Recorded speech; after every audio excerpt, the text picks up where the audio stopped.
台电连续3年拢了钱，即阵有风声讲，若是立法院无通过预算补助，台电无排除会调整徛价小商店的民生用电价销，其中330度以下的电价有可能会起25%。台电是表示，一切拢由电价审计小组来决议。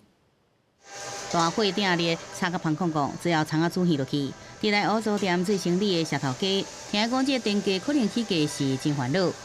很贵，对呀、这严重到像我的店啊，夏天的7000，冬天是差3000块。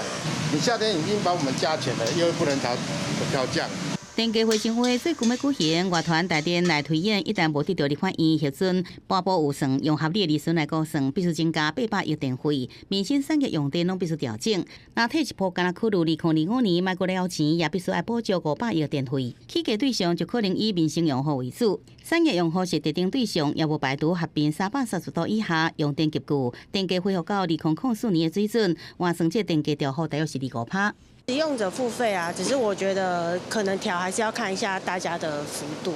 因为毕竟如果什么都调的话，其实以小老百姓来说，其实压力会蛮重的。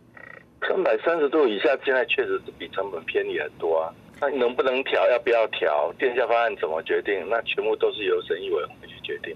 根据台电计期统计，国内家庭每年用电平均每个月是大约300度，若起330度以下电费，超过影响1356万户家庭用户。台电讲，330度以下民生电价无符合成本，对去年已经提出讨论，严格电价是不是调整，未来也是要由电价汇率审议会来决定。你为了要去补贴民生，那你叫这个企业价格定低一点合理，但是不应该叫这个企业来亏钱买嘛。